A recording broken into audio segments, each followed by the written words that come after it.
കിച്ചു കിച്ചു അമ്മയാടാ.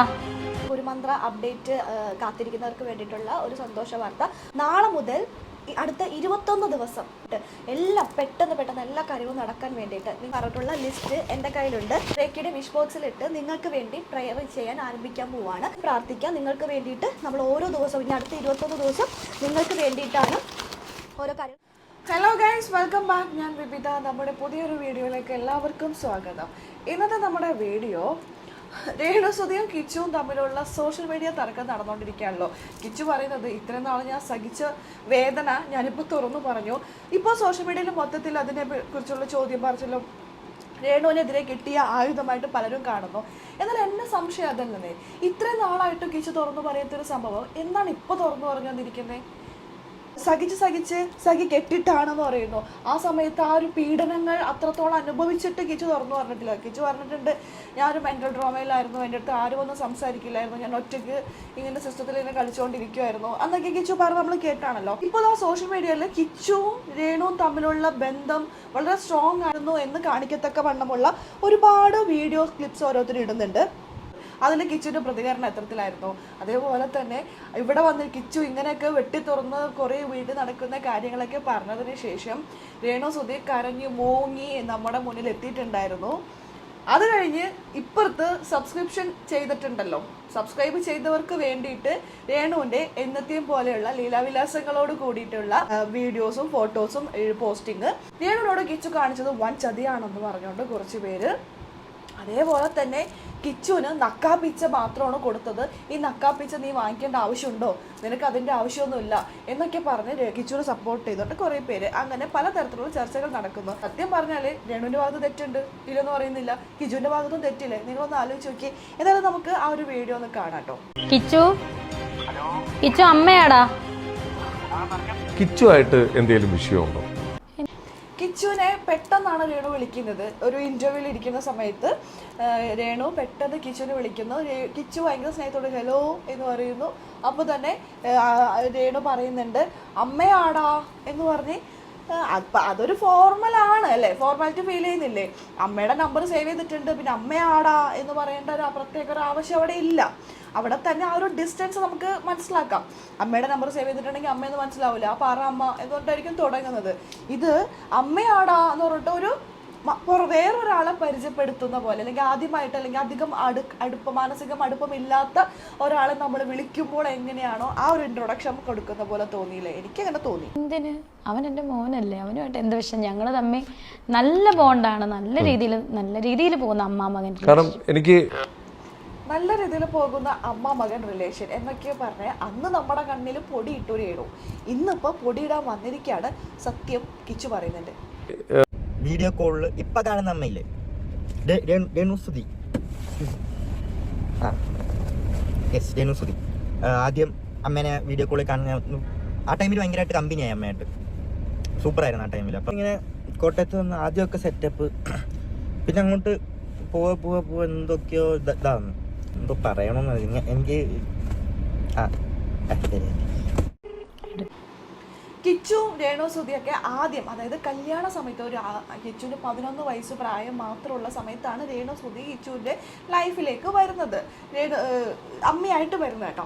അപ്പോൾ ആ സമയത്ത് നല്ല അടിപൊളിയായിരുന്നു ഒന്ന്. എന്നാൽ രേണു എല്ലാ മീഡിയാസിൻ്റെ മുന്നിൽ പറയുന്നത് ഞാനും മകനുമായിട്ട് ഒരു പ്രശ്നമില്ല, അവൻ എൻ്റെ മകനല്ലേ, മകനായിട്ട് തന്നെ കാണുന്ന രീതിയിലാണ് സംസാരിക്കുന്നത്. പക്ഷേ അവർ തമ്മിലുള്ള ആ ഒരു അടുപ്പില്ലേ, അത് നമുക്കവിടെ കാണാൻ പറ്റുന്നില്ല അല്ലേ? ഇങ്ങനെ ഉണ്ടാവുമായിരിക്കും അല്ലേ? കിച്ചു അമ്മയാടാ. എവിടാ പന്ന?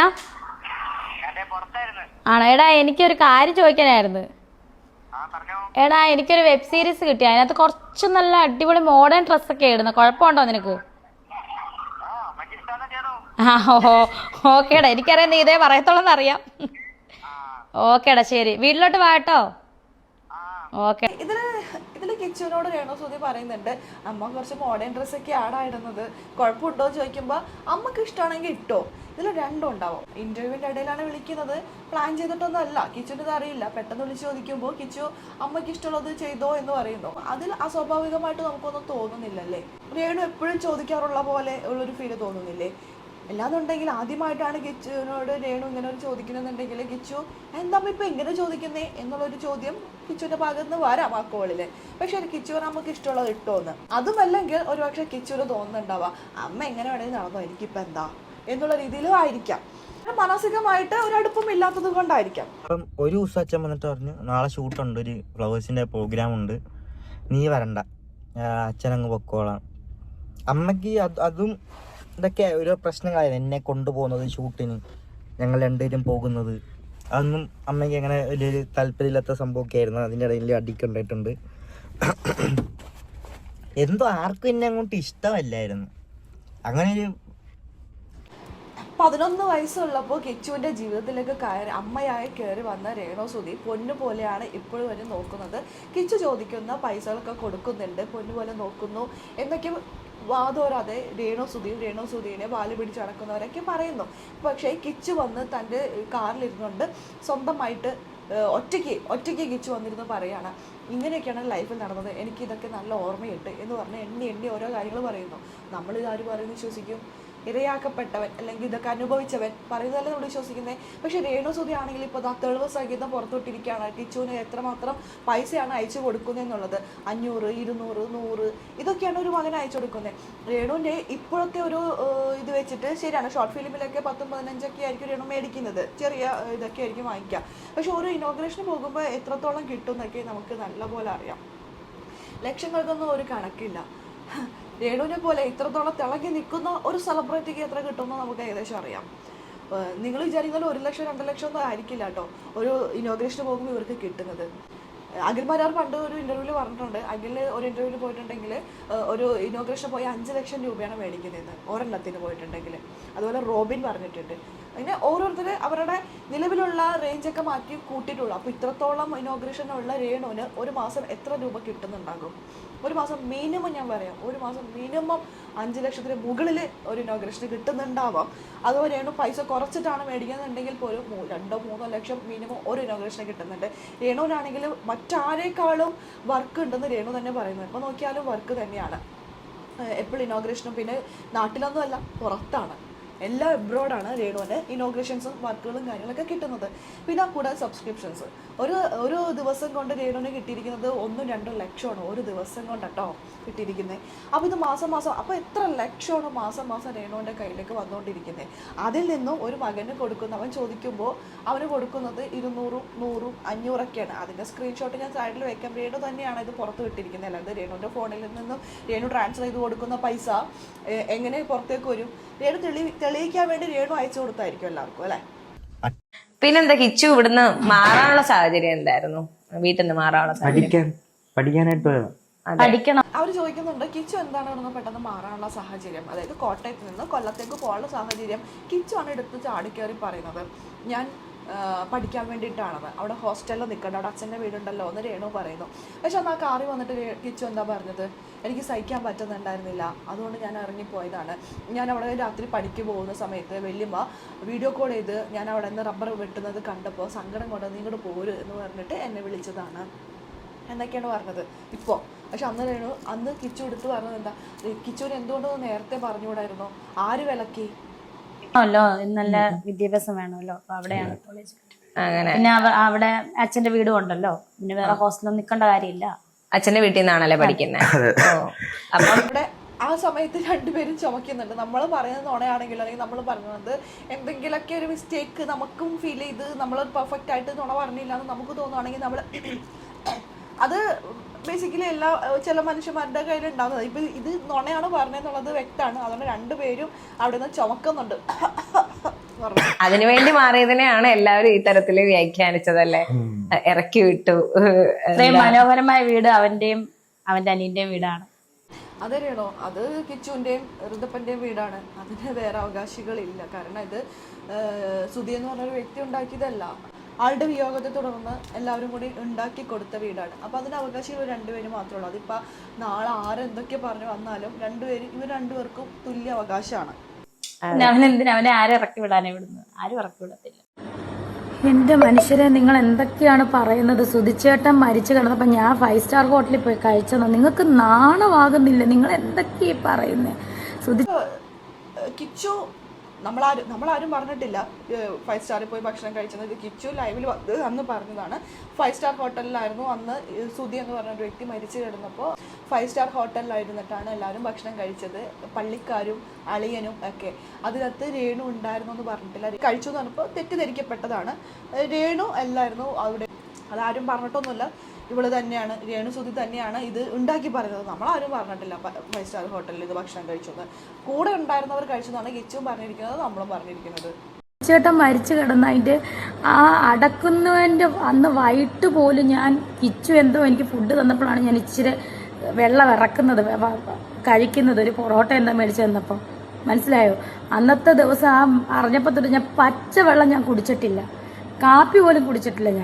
ഞാൻ ഇനി സൂചിച്ചേട്ടൻ്റെ ഡെഡ് ബോഡി കൊണ്ടുവരാൻ പോയിട്ടില്ലല്ലോ. ഫ്ലവേഴ്സിലും 24-ലും ഒന്നും ഞാൻ പോയിട്ടില്ല. രേണു പറയുന്നത് എല്ലാം കള്ളമാണോ സമ്മതിച്ചു. പക്ഷെ രേണു ഇത് പറഞ്ഞത് സത്യമായിട്ടുള്ള കാര്യമാണ്. രേണു പോയിട്ടുണ്ടായിരുന്നില്ല ഡെഡ് ബോഡി കാണാനായിട്ട്. രേണു അല്ല പോയിട്ടുണ്ടായിരുന്നത്. കിച്ചുവും പിന്നെ രേണുവിൻ്റെ ഒരളിയനും പിന്നെ പള്ളിക്കാരൊക്കെ കൂടിയാണ് പോയിട്ടുണ്ടായിരുന്നത്. രേണു വീട്ടിൽ തന്നെയായിരുന്നു. അന്ന് ഋതപ്പൻ്റെ ചെവിക്കോ പല്ലിനോ അങ്ങനെ എന്തോ ഒരു പ്രശ്നം ഉണ്ടായിട്ട് ഹോസ്പിറ്റലിൽ പോലും ഇവള് പോയിട്ടുണ്ടായി. രേണു സുധി പോയിട്ടുണ്ടായിരുന്നില്ല. രേണുവിൻ്റെ ചേച്ചിയാണ് ഋതപ്പനെ കൊണ്ട് ഹോസ്പിറ്റലിൽ പോയത്. കാരണം ന്യൂസിൽ ഇങ്ങനെ സുധിച്ചേട്ടൻ മരിച്ചതിൻ്റെ ഇങ്ങനെ ന്യൂസ് ഇങ്ങനെ കാണിച്ചുകൊണ്ടിരിക്കുന്ന സമയത്ത് ചേച്ചി പറഞ്ഞതാ ഇത് ആ ആളുടെ മോനാണ് ഇതിരിക്കുന്നത്, പെട്ടെന്ന് നോക്കുമോ. പിന്നൊക്കെ ഭയങ്കര തിരക്കായിരുന്നു.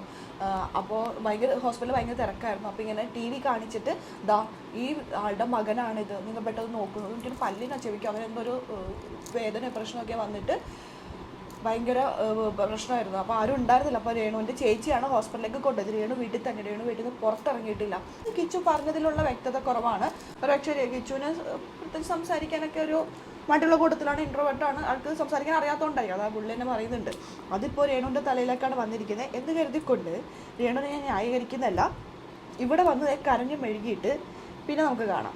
ഞാൻ കാണുന്നത് ചേട്ടൻ മരിച്ചിട്ട് പിറ്റേ ദിവസം ഡെഡ് ബോഡി അവർ കൊണ്ടുവന്ന് 8:30 നമ്മുടെ പൊങ്ങന്താനം വീട്ടിൽ കൊണ്ടുവന്നപ്പോഴാണ് ഞാൻ കാണുന്നത്.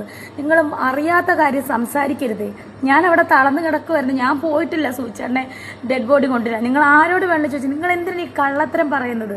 നിങ്ങൾക്ക് നാണമാകുന്നില്ല ഇങ്ങനെ കള്ളത്തരം പറയാൻ?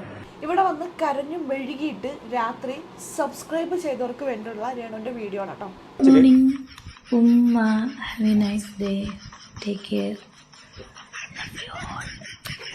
ഇതൊക്കെ എങ്ങനെ സാധിക്കുന്നടാ? പിന്നെ രേണുവിനെ സപ്പോർട്ട് ചെയ്തുകൊണ്ട് കുറച്ച് വാലുകൾ വന്നിട്ടുണ്ട്. ഇവരും ഇതേപോലെ ഇവരുടെയൊക്കെ കേൾക്കാൻ ഏത് മീഡിയക്കാരാണ് പോയി നിൽക്കണമെന്ന് എനിക്ക് മനസ്സിലാവണില്ല. ഇതേപോലെ ഏതെങ്കിലും എന്തായാലും രേണുവിൻ്റെ സുഹൃത്തുക്കളല്ലേ, അപ്പോൾ രേണുവിൻ്റെ അതേ സ്ട്രാറ്റജീസ് തന്നെ എടുക്കണമായിരിക്കും. പുള്ളിക്കാരിയെ ഭയങ്കരമായിട്ട് രേണുവിനെ സപ്പോർട്ട് ചെയ്ത് കുറച്ച് കാര്യങ്ങളൊക്കെ പറയുന്നുണ്ട്. സത്യം പറഞ്ഞാൽ ഇത്രയും നല്ല ആത്മാർത്ഥ സുഹൃത്തുക്കളുണ്ടാവും വളരെ വലിയ കാര്യമാണ് കേട്ടോ. നമ്മൾ സുഹൃത്തിൽ ഇത്രയും വലിയ ചീത്തപ്പേരാകുമ്പോൾ പലരും, എല്ലാവരും എന്ന് പറയില്ല, പലരും ആ സുഹൃത്തിൽ നിന്നും മാറി നിൽക്കാനാണ് ആഗ്രഹിക്കുന്നത്. അവർ മോശമായിട്ട് നടക്കുന്നതാണെങ്കിൽ അല്ലെങ്കിൽ ചീത്തപ്പേര് സോഷ്യൽ മീഡിയ അവരായിട്ട് അടുക്കില്ല, അകന്ന് നിൽക്കും. പക്ഷേ രേണുവിന് അങ്ങനെ അല്ല കേട്ടോ. ഒരുപാട് പേര് രേണുവിൻ്റെ കൂടെ നിന്ന് രേണുവിന് വേണ്ടി സംസാരിക്കാനായിട്ട് ഇതേപോലെയുള്ള കുറച്ച് പേരുണ്ട്. വളരെ നല്ല കാര്യം. രേണു അങ്ങനെയൊക്കെ നോക്കുവാണെങ്കിൽ വളരെ ലക്കിയാണ് ഇത്ര നല്ല സുഹൃത്തുക്കളെ കിട്ടിയതിൽ. അപ്പോൾ ഇങ്ങനെ ഒരു സുഹൃത്ത് ഇപ്പോൾ വന്നിട്ടുണ്ട്. ആ സുഹൃത്തിന് എന്താണ് പറയാനുള്ളതെന്നും കൂടി നമുക്കത് കേൾക്കാം. വയസ്സ് പ്രായമുള്ളപ്പോ ഈ കുട്ടീനെ രേണു ചേച്ചിന്റെ കയ്യിൽ കിട്ടുന്നതാണ്. ഒറ്റ നിമിഷം കൊണ്ട് 2 ദിവസം മുന്നേ വരെ അമ്മ അമ്മ എന്ന് പറഞ്ഞിരുന്ന കുട്ടി പെട്ടെന്ന് അമ്മ ശത്രു ആവുന്നത് എങ്ങനെയാ? പൈസ കൊടുക്കുന്നില്ല എന്ന് പറയുന്നു. ഇഷ്ടംപോലെ പൈസ കൊടുക്കുന്ന കാര്യം രേണു ചേച്ചി എന്നോട് പറഞ്ഞിട്ടുണ്ട്. എനിക്ക് അങ്ങനെ അറിയാം, പറഞ്ഞ് ഞാൻ കേട്ടിട്ടുണ്ട്. പിന്നെ കരീഷ്മ രേണുവിന്റെ രേണുവിന്റെ മാനേജറാണ്, എന്റെ നല്ല ബെസ്റ്റ് ഫ്രണ്ടാണ്, ജാസിന്റെ ഫ്രണ്ടാണ്. എപ്പോഴും പുള്ളിക്കാരത്തി എന്നോട് പറഞ്ഞിട്ട് മോൻ ആ ചെക്കൻ എപ്പോൾ ചോദിച്ചാലും പൈസ കൊടുക്കുന്നത്. അപ്പോൾ കിച്ചു പൈസ അങ്ങോട്ട് ചോദിക്കുന്നുണ്ട്. അപ്പോൾ കിച്ചുവിന് പൈസ അവിടെ വേണം. ഓക്കെ, ശരി, ജീവിക്കാൻ പൈസ വേണമല്ലോ. കിച്ചു പൈസ ചോദിക്കുമ്പോൾ രേണു കൊടുക്കുന്നുണ്ട്. അമ്മയുടെ ചോദിക്കുമ്പോൾ പൈസ കൊടുക്കുന്നുണ്ട്. അധികമൊന്നുമല്ല, ചെറിയ ചെറിയ എമൗണ്ടുകളായിരിക്കും ചോദിക്കുന്നുണ്ടാവുക. ചെറിയ എമൗണ്ടുകൾ അപ്പോൾ തന്നെ രേണു അയച്ചു കൊടുക്കുന്നുണ്ട്. അയച്ചു കൊടുക്കുന്ന കാര്യം രേണു നാട് മൊത്തം എത്തിക്കുന്നുമുണ്ട്. അതുകൊണ്ടാണല്ലോ കരീഷ്മ അതേ ഇനിയിപ്പോൾ ഇവരിൽ നിന്ന് എത്ര പേര് അറിയും, ഇപ്പം എല്ലാവരും അറിഞ്ഞല്ലോ. അങ്ങനെ എല്ലാവരോടും രേണു കൊടുക്കുന്ന പൈസ അറിയിക്കുന്നുണ്ട്. അത് സ്വന്തം മകന് കൊടുക്കുന്ന, മകൻ ചോദിച്ചിട്ട് മകന് കൊടുക്കുന്ന പൈസ നാട് മൊത്തം കൊട്ടിഘോഷിച്ച് നടക്കുന്നു. എപ്പോൾ ചോദിച്ചാലും ആ ചെക്കൻ എപ്പോൾ ചോദിച്ചാലും പൈസ കൊടുക്കുന്നത് പല പ്രാവശ്യമായിട്ട് പറഞ്ഞ് ഞാൻ കേട്ടിട്ടുണ്ട്. അപ്പൊ അങ്ങനെയൊക്കെ ഒരു ഇത് ചെയ്യുന്ന ഒരു സ്ത്രീയെ പെട്ടെന്ന് സമൂഹത്തിൽ ഒരു മോന്റെ സ്ഥാനം കൊടുത്ത് നിർത്തിയ ആള് വലിച്ചു കീറുകയാണ് ചെയ്തത്. ആ കുട്ടീന്റെ സ്വന്തം അനിയനാണ് ഋതപ്പൻ. അപ്പൊ നാളെ എന്റെ അനിയനും എന്റെ അമ്മയെന്ന് പറഞ്ഞ് കയറി ചെല്ലാൻ ആ വീട് മാത്രമേ കാണത്തുള്ളൂ. ഇപ്പൊ ഈ അമ്മയെ കുറ്റം പറയുന്ന മകൻ നാളെ എനിക്ക് സ്വന്തമെന്നും ബന്ധമൊന്നും പറയാൻ ഇവർ രണ്ട് മാത്രമേ കാണുള്ളൂ. ഈ ചുറ്റിനും കിടന്ന് വലിച്ചു കീറി ഒട്ടിക്കുന്നവരോ അല്ലെങ്കിൽ ഞങ്ങൾ പൈസ ആരാ മോനെ നീ അങ്ങനെ പറ ഇങ്ങനെ പറ എന്ന് പറയുന്നവരൊന്നും കാണില്ല. അവസാനം എന്തൊക്കെ പറഞ്ഞാല് രേണു ഇപ്പൊ അവന് നിലവിലുള്ള അമ്മ രേണു ആണ്. പിന്നെ സ്വന്തമെന്ന് പറയാൻ വേണ്ടിയിട്ടുള്ളത് റിതപ്പൻ. ഇതിലിവര് പറയുന്നത് രേണു ധൃതപ്പനും മാത്രമേ കിച്ചുവിനുള്ളൂ, വേറെ ആരുമില്ല. മറ്റുള്ളവരെ പൈസ കൊടുത്ത് പറയിപ്പിക്കുകയാണ്, രേണുവിനെതിരെ എത്തിച്ചിരിക്കുകയാണെന്നാണ് പറയുന്നത്. രേണുവിനെതിരെ പൈസ കൊടുത്ത് പറയിപ്പിച്ചു എന്ന്. അപ്പൊ കിച്ചു പൈസ കൊടുത്ത ആരെന്ത് പറഞ്ഞാലും എല്ലാവരും തള്ളിപ്പറയുന്ന ഒരാളാണെന്നും കൂടി ഇവര് വരുത്തി തീർക്കാൻ ശ്രമിക്കുന്നതല്ലേ. പൈസ കൊടുത്തിട്ടുണ്ടെങ്കിൽ സ്വന്തം അമ്മേനെ വരെ തള്ളിപ്പറയും. ഇന്നലെ വരെ പൈസ കൊടുത്ത അമ്മേനെ വരെ തള്ളിപ്പറയുന്ന ഒരു നെറുകെട്ടവനാണെന്ന് ഇവര് പബ്ലിക്കായിട്ട് വന്ന് പറയല്ലേ. ഓക്കെ, ഇവര് ഇത്രയ്ക്ക് വലിയ കാര്യത്തിന് രേണുവിനെതിരെ സപ്പോർട്ട് ചെയ്തു, കിച്ചുവിനെ മോശമാക്കിയിട്ടും ഇവരൊന്ന് സപ്പോർട്ട് ചെയ്ത് ഇങ്ങനെ വലിയ വർത്താനമൊക്കെ പറയുന്നുണ്ട്. ലേഡിയെ കുറിച്ച് ഈ ലേഡി എന്ന് പറയുന്നുണ്ട്. ഇവർ ഇത്രത്തോളം വർത്താനം പറഞ്ഞിട്ട് ഈ കരഞ്ഞു മെഴുകി പ്രശ്നങ്ങൾ ഉണ്ടാക്കി വിഷമിച്ച് ലൈവ് വന്ന രേണു അന്ന് രാത്രി കാട്ടിക്കൂട്ടിയ കോപ്രായം കാണണോ നിങ്ങൾക്ക്?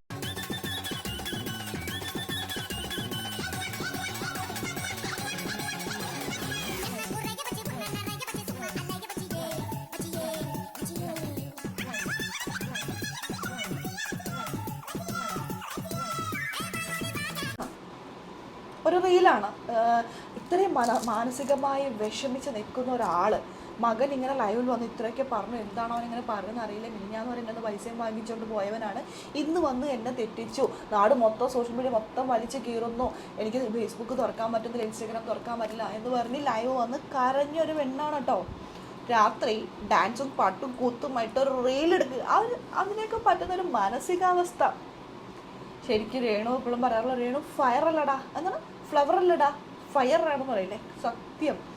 അല്ലാതെ സാധാരണ ആൾക്കാർക്കൊന്നും ഇതേപോലെ മനസ്സിന് ഇങ്ങനെ വിഷമം ഉണ്ടായിട്ട് പിന്നെ രാത്രി ഒന്ന് ഡാൻസ് കളിച്ച് വീഡിയോ എടുത്ത് അത് പോസ്റ്റ് ചെയ്യാനുള്ളൊരു മനസ്സും ഉണ്ടാവില്ല, ധൈര്യം ഉണ്ടാവില്ല. രേണുവിന് അതൊക്കെയുണ്ട്, സമ്മതിച്ചു. ഇതൊരു കുടുംബ പ്രശ്നമാണ്. ഈ കുടുംബം നടക്കുന്ന കാര്യം ഇവരെല്ലാവരും കൂടി തന്നെയാണ് സോഷ്യൽ മീഡിയയിൽ എത്തിച്ചത്. എല്ലാവരുടെ കുടുംബത്തും ഒന്നില്ലെങ്കിൽ മറ്റു തരത്തിലുള്ള പ്രശ്നങ്ങളുണ്ടാവും. പക്ഷേ സോഷ്യൽ മീഡിയയിൽ ഒന്ന് വലിച്ചു കയറി പറയുമ്പോൾ സ്വാഭാവികമായിട്ടും എല്ലാവരും റിയാക്ട് ചെയ്യും. നാട്ടുകാരും വീട്ടുകാരും എല്ലാവരും റിയാക്ട് ചെയ്യും. ഇത് അത്തരത്തിൽ പോകുന്ന ഒരു പ്രശ്നമാണ് കേട്ടോ. ഇവർക്ക് എന്തെങ്കിലും ഉണ്ടെങ്കിൽ അമ്മയ്ക്കും മകനും ആണെങ്കിലും വീട്ടിൽ നിന്ന് പറഞ്ഞു തീർക്കാതെ ഉണ്ടായിരുന്നുള്ളൂ. സോഷ്യൽ മീഡിയയിൽ വന്ന് പറഞ്ഞുകൊണ്ടാണല്ലോ ഇത്രത്തോളം ആൾക്കാർ വന്ന് ഇത് റിയാക്ട് ചെയ്യുന്നതും അത് മറ്റൊരു തരത്തില അവർക്ക് തോന്നിയ തരത്തിൽ വളച്ചൊടിക്കുന്നതും. രേണു എന്ന് പറയുന്നത് നിങ്ങൾക്ക് നാണമില്ലേ എന്ന്. ശരിയാണ്, ഇത് നമ്മളോടല്ല പറയണ്ടേ. ഇതൊക്കെ നിങ്ങളുടെ വീട്ടിൽ നടക്കുന്ന കാര്യങ്ങൾ നമ്മൾ ഈ സോഷ്യൽ മീഡിയയിൽ കൊണ്ടുവന്നിടാൻ നിങ്ങൾക്ക് നാണമില്ലേ? നിങ്ങൾക്ക് നാണമില്ലെങ്കിൽ അത് പറയാൻ ഞങ്ങൾക്കാണോ നാണക്കേട്? അപ്പോൾ പലതരത്തിലും പലരും വ്യാഖ്യാനിക്കും. ഇതിൽ സുധിച്ചേട്ടൻ്റെ സുധി എന്ന് പറയുന്ന വ്യക്തി മരിച്ചതിൻ്റെ ഇൻഷുറൻസ് തുകയുണ്ട്, അത് കിട്ടാറായി. ഇപ്പോൾ ആ തുക കിട്ടുന്നത് ആരുടെ കയ്യിലേക്കാണ്? രേണു സുധിയുടെ കയ്യിലേക്കാണോ മകൻ്റെ കയ്യിലേക്കാണോ? ഇപ്പോൾ വരാൻ പോകുന്നത് ഇൻഷുറൻസിൻ്റെ ഭീമമായൊരു തുകയാണ്. ഈ തുക കണ്ടിട്ടാണ് അമ്മയും മകനും കൂടി ഇപ്പോൾ സോഷ്യൽ മീഡിയയിൽ എത്തിയിരിക്കുന്നത്. സോഷ്യൽ മീഡിയയിൽ ഓരോരുത്തരുടെ ജീവിതം പ്രദർശിപ്പിക്കുന്ന എല്ലാവർക്കും പറ്റുന്ന ഇതാണ്. പൈസ എവിടെ നിന്നെങ്കിലും വരുന്നത് കണ്ടു കഴിഞ്ഞാൽ ഇവർ പിന്നീട് വഴക്കായി ബഹളമായി സ്പ്ലിറ്റായി. ഇതൊക്കെ തന്നെയാണ് എല്ലാവരുടെയും കാര്യത്തിലും ഇതാണ്. സോഷ്യൽ മീഡിയയിൽ വ്ളോഗ് ചെയ്തിട്ടാണെങ്കിലും മറ്റെന്ത് ചെയ്തിട്ടാണെങ്കിലും സോഷ്യൽ മീഡിയയിൽ സ്വന്തം ജീവിതം ഇട്ട് കൊടുത്തു കഴിഞ്ഞാൽ ഇതൊക്കെ തന്നെയാണ് സംഭവിക്കുക. ഇതൊക്കെ അധികം വൈകില്ല, നമുക്ക് അറിയാം എന്താ സംഭവിക്കാൻ പോകുന്നത്. എല്ലാം കാത്തിരുന്നതിനെ കാണാൻ ഗുരുമന്ത്ര അപ്ഡേറ്റ് കാത്തിരിക്കുന്നവർക്കായിട്ട് ഗുരുമന്ത്ര അപ്ഡേറ്റ് ആണ്. ഒരുപാട് പേര് ചോദിക്കുന്ന ഒരു കാര്യമാണ്. മണി മാഗ്നറ്റ് ചോദിച്ചിട്ടാണ് വരുന്നത്. പിന്നീട് അവരുടെ കാര്യങ്ങളൊക്കെ പറഞ്ഞു കഴിയുമ്പോൾ അവർക്ക് പറ്റിയ സ്റ്റോൺസ് ഞാൻ തന്നെ സെലക്ട് ചെയ്ത് കൊടുക്കാറുണ്ട്. കൂടാതെ റേക്ക് എനർജൈസ് ചെയ്യുമ്പോൾ ഓരോരുത്തരുടെ പേരും അവർ എന്താണോ നേരിടുന്നത് ആ പ്രശ്നങ്ങളെല്ലാം പറഞ്ഞിട്ടാണ് നമ്മൾ എനർജൈസ് ചെയ്യുന്നത്. ഒരുപാട് സന്തോഷമുള്ള ഒരു കാര്യം എന്ന് വെച്ചാൽ എൻ്റെ ഫസ്റ്റ് കൊറിയറിൽ പോയിട്ടുള്ള എല്ലാവരും ഉപയോഗിച്ച് കുറച്ച് ദിവസങ്ങളായി. അതിൽ ഒരുപാട് പേര് നമുക്കിപ്പോൾ റിവ്യൂ തരുന്നുണ്ട്. അവർ 2-3 വർഷങ്ങളായിട്ട് സ്ട്രഗിൾ ചെയ്തുകൊണ്ടിരിക്കുന്ന കുറച്ച് കാര്യങ്ങൾ അതെല്ലാം ഓക്കെ ആയി എന്ന് പറഞ്ഞുകൊണ്ട് ഇതെന്താണ് മിറാക്കിളാണോ മാജിക് ആണോ വിവിധ ഒരുപക്ഷെ വിശ്വസിക്കില്ല എന്നൊക്കെ പറയണം. അപ്പോൾ തീർച്ചയായിട്ടും ഞാൻ വിശ്വസിക്കുന്നുണ്ട്. കാരണം ഞാൻ മിറാക്കിളിൽ വിശ്വസിക്കുന്ന ഒരാളാണ്. ഞാൻ അത്ഭുതങ്ങളിൽ വിശ്വസിക്കുന്നുണ്ട്. ഞാൻ യൂണിവേഴ്സിൽ വിശ്വസിക്കുന്നുണ്ട്.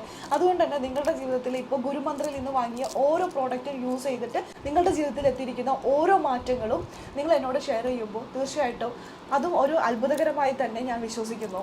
ഞാൻ അത്ഭുതങ്ങളിൽ വിശ്വസിക്കുന്ന ഒരാളാണ്. നിങ്ങളുടെ ജീവിതത്തിൽ ഇത്ര വലിയ കാര്യങ്ങൾ ഇത്ര മാറ്റങ്ങൾ സംഭവിക്കുന്നുണ്ടെന്ന് അറിഞ്ഞതിൽ ഒരുപാട് സന്തോഷം.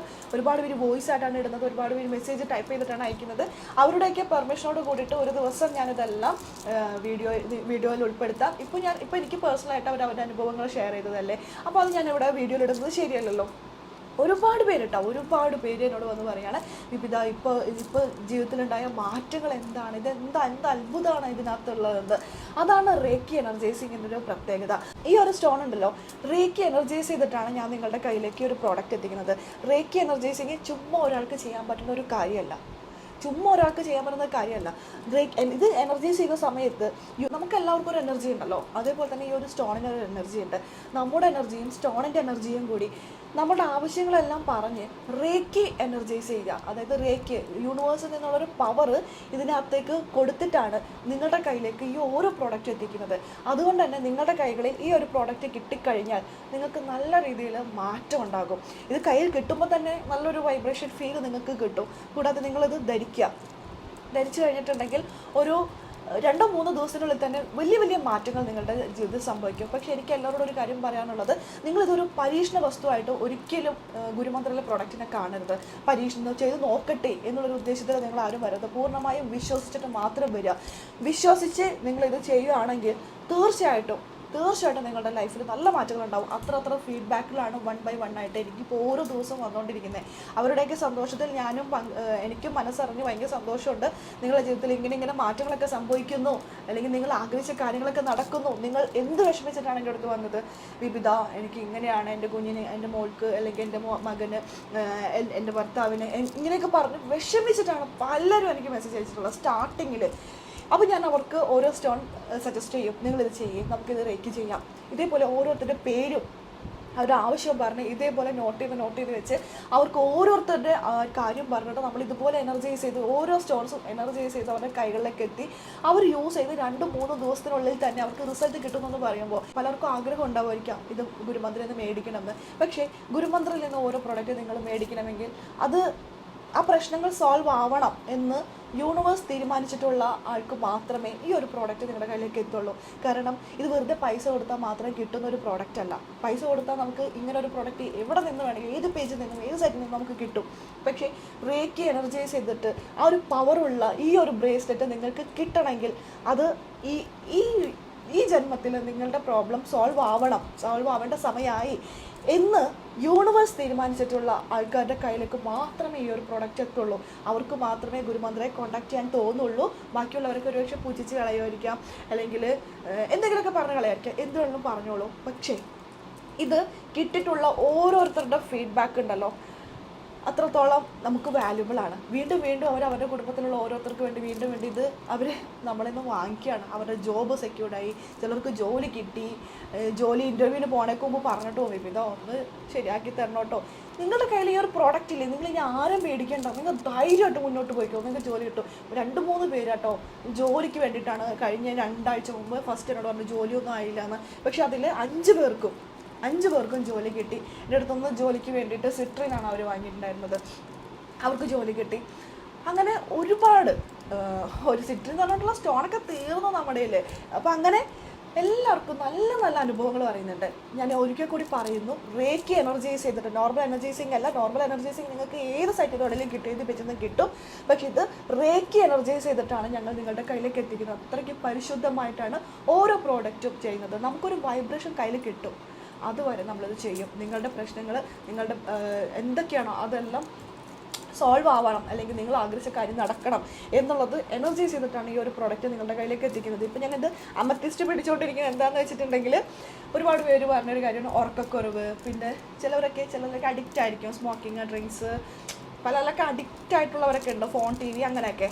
അപ്പോൾ അതിൽ നിന്നൊക്കെ മാറ്റാൻ ഈ ഒരു സ്റ്റോൺ ഉപകാരപ്പെടും. അപ്പോൾ ഞാൻ വിചാരിച്ചു ഇന്നൊരു സ്റ്റോണിനെ കുറിച്ച് പറയാമെന്ന് കരുതി. അതാണ് ഇത് പിടിച്ചുകൊണ്ടിരിക്കുന്നത് കേട്ടോ.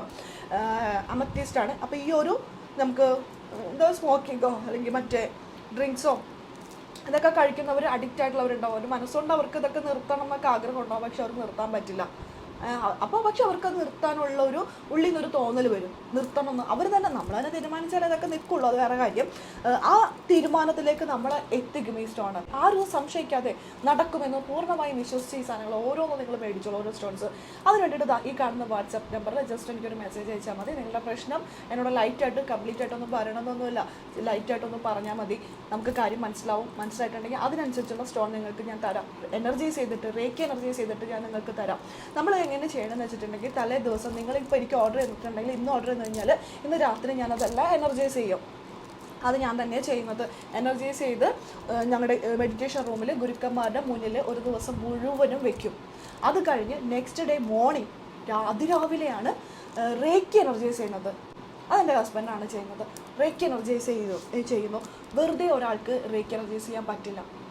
അതിന് അത്രത്തോളം പവറുണ്ട്. അതിൻ്റെതായ ആൾക്കാർക്ക് മാത്രമേ പറ്റുള്ളൂ. എന്തിനാണ് റേക്കി എനർജൈസിങ് ഫ്രീ ആയിട്ട് കൊടുക്കുന്നതെന്ന് പലർക്കും സംശയം ഉണ്ടാവും. റേക്കി എനർജൈസിങ് ഫ്രീ ആയിട്ട് കൊടുക്കുന്നത് അത് നമ്മുടെ ഉള്ളിനുള്ളിൽ കിട്ടിയിരിക്കുന്ന ഒരു അനുഗ്രഹമാണ്.